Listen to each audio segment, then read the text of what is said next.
구독, 좋아요 눌러주세요. 시청자 여러분 안녕하십니까? 비즈니스 투데이 고유경입니다. 1월 10일 금요일 오늘의 주요 뉴스 전해드립니다. 첫 소식입니다. 지난해 현대기아차가 세계 최대 자동차 시장인 미국에서 독일과 일본 브랜드보다 판매 증가율이 높았던 것으로 나타났습니다. 10일 미국 자동차 전문 주간지 오토모티브 뉴스에 따르면 지난해 미국에서 현대차와 기아차는 각각 71만 대와 61만 5,300대 판매됐습니다. 2018년과 비교했을 때 현대차는 4.7%, 기아차는 4.4% 증가했습니다. 이와는 반대로 미국 업체와 독일, 일본 등 경쟁력을 갖춘 브랜드들은 미국에서 고전을 면치 못했습니다. 미국 판매 1위인 GM은 안방 시장에서 실적이 2.3% 줄었고 일본 도요타 역시 판매가 감소했습니다. 업계에서는 현대기아차가 미국에서 호실적을 기록한 이유로 스포츠 유틸리티 차량의 강세를 꼽았습니다. 셀토스와 팰리세이드, 코란도-C 등 작년 국내에서 생산된 신차 모든 차종의 실내 공기질이 양호한 것으로 확인됐습니다. 국토교통부는 지난 1년간 국내에서 제작 판매된 4개사 신차 8종에 대해 포름알데히드와 톨루엔 등 8개 물질을 측정한 결과 실내 공기질 관리 기준을 모두 충족했다고 밝혔습니다. 측정 대상 차종은 기아차의 카니발과 소울, 셀토스를 비롯해 현대차의 소나타와 팰리세이드, 베뉴, 그리고 르노 삼성의 SM5와 쌍용차의 코란도-C 등 모두 8종입니다.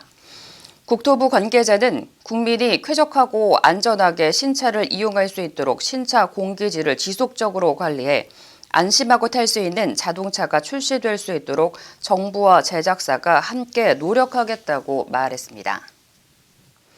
2019년 임단협 협상을 둘러싼 르노 삼성차 노사 분규가 게릴라식 파업과 부분 직장 폐쇄로 초강경 대치를 이어가고 있습니다. 르노 삼성차는 노조 파업이 계속됨에 따라 10일부터 야간 근무조에 대해 부분 직장 폐쇄에 들어간다고 밝혔습니다. 르노 삼성차는 그러나 주간 근무조는 비조합원과 조합원 가운데 파업 불참자 등을 대상으로 생산 라인을 계속 가동하기로 했습니다. 르노 삼성차 노사는 지난해 말 예고 파업에 이어 8일과 9일 임단협 협상을 재개하기로 했으나 기본급 인상을 둘러싼 이견을 좁히지 못하고 있습니다. 르노 삼성차 회사 측은 이번 직장 폐쇄 결정과 별개로 노조와 임단협 협상을 마무리하기 위한 노력은 계속하겠다는 입장입니다. 두산그룹이 마이크로소프트 등 미국 기업들과 손잡고 수소 연료전지 드론 분야 사업 확장에 나섭니다. 두산의 연료전지팩 부문 자회사 두산 모빌리티 이노베이션은 현지 시간 8일 미국 라스베이거스 CES 2020 행사장에서 마이크로소프트와 수소 연료전지 드론 솔루션 개발을 위한 협약을 체결했다고 10일 밝혔습니다. 양사는 이번 협약을 통해 마이크로소프트의 클라우드 플랫폼인 애저와 인공지능, 사물 인터넷을 활용한 드론 소프트웨어 솔루션을 개발하고 공동 판매를 추진하기로 했습니다. 이두순 두산 모빌리티 이노베이션 대표는 기존 30분 남짓한 드론 비행 시간의 한계를 뛰어넘은 두산의 수소 연료전지 드론의 세계적 경쟁력을 갖춘 마이크로소프트의 최신 기술을 접목해 고객 맞춤형 솔루션을 개발할 계획이라며 미국을 비롯한 각국 파트너와 손잡고 세계 시장에 적극 진출하겠다고 말했습니다. 삼성전자가 다음 달 11일 미국에서 공개할 것으로 예상되는 갤럭시 S 시리즈 새 모델의 코드명이 허블인 것으로 확인되면서 역대 최강 카메라를 탑재할 것이라는 전망이 나오고 있습니다. 갤럭시 S10 시리즈의 후속 제품의 코드명인 허블은 역대 최강이라고 기대를 모으고 있는 카메라 성능을 암시하는 것으로 보입니다. 이에 따라 갤럭시 S 시리즈 신제품은 삼성전자 스마트폰 최초로 1억 화소 후면 메인 카메라가 탑재될 것으로 관측되고 있습니다. 삼성전자가 지난해 11월 자체 개발한 1억 800만 화소 이미지 센서는 상용화된 스마트폰 카메라 중에 가장 화소수가 높은 성능을 보유하고 있습니다. 삼성전자가 오는 22일 스위스 로잔에서 열리는 동계 유스 올림픽에서 최신 모바일 이동통신 기술을 활용한 삼성 올림픽 체험관을 운영한다고 밝혔습니다.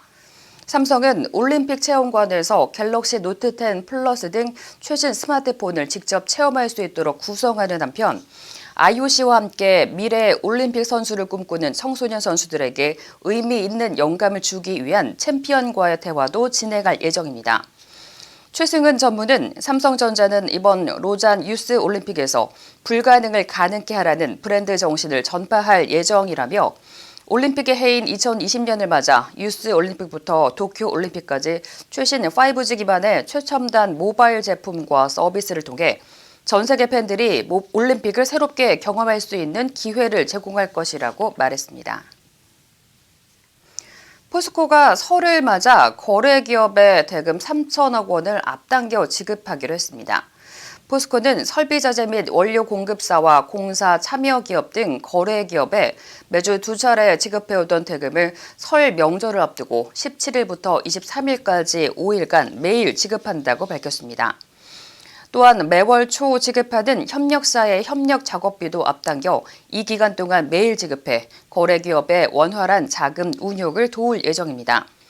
포스코는 매년 설과 추석 명절 거래기업 대금 조기 지급 외에도 2004년부터 중소기업에 대해 납품 대금 전액을 현금으로 지급해오고 있으며 2017년부터는 중견기업까지 확대했습니다. 서울 지역 주택 청약 종합저축 1순위 가입자 수가 300만 명을 넘어선 것으로 나타났습니다. 10일 금융결제원이 집계한 청약통장 가입자 수에 따르면 지난해 11월 말 기준 서울 주택 청약 종합저축 가입자 수는 총 590만 221명으로 지난 10월에 비해 14,970명이 증가했습니다. 이 가운데 청약 1순위 자격을 얻은 사람은 총 300만 8,928명으로 2009년 5월 이 통장 출시 이후 처음으로 300만 명을 돌파했습니다. 투기과열지구 등 규제지역 내 1순위 자격 요건이 대폭 까다로워지고 가점제 확대로 당첨 확률이 낮아졌음에도 통장 가입자 수가 꾸준히 늘어나는 이유는 고분양가 관리지역의 분양가 규제와 분양가 상한제 시행 등으로 청약 당첨이 곧 최고의 재테크라는 인식이 크기 때문이라는 분석입니다. 쌍용자동차는 올해 사업계획을 공유하고 목표 달성을 다짐하는 2020 국내 영업본부 목표 달성 전진대회를 실시했다고 밝혔습니다. 지난 9일 쌍용자동차 인재개발원 대강당에서 진행된 전진대회는 예병태 쌍용차 대표이사를 비롯한 본부 임직원과 전국 판매 대리점 대표 등 약 270명이 참석했습니다. 참석자들은 지난해 국내 자동차 시장이 부진한 상황에서도 쌍용차가 지난 2016년 이후 4년 연속 10만 대 판매를 달성하며 선진한 만큼 올해도 코란도를 비롯한 주력 모델들의 성장세를 이어갈 수 있도록 다양한 판매 전략을 논의했습니다. 예병태 쌍용차 대표이사는 주력 모델의 성장세가 이어질 수 있도록 노사는 물론 영업 판매 네트워크가 모두 힘을 합쳐 올해 목표를 달성하고 조속한 경영 정상화를 이룰 수 있도록 노력할 것이라고 당부했습니다. 이상으로 오늘 비즈니스 투데이를 마칩니다. 시청해주신 여러분 감사합니다.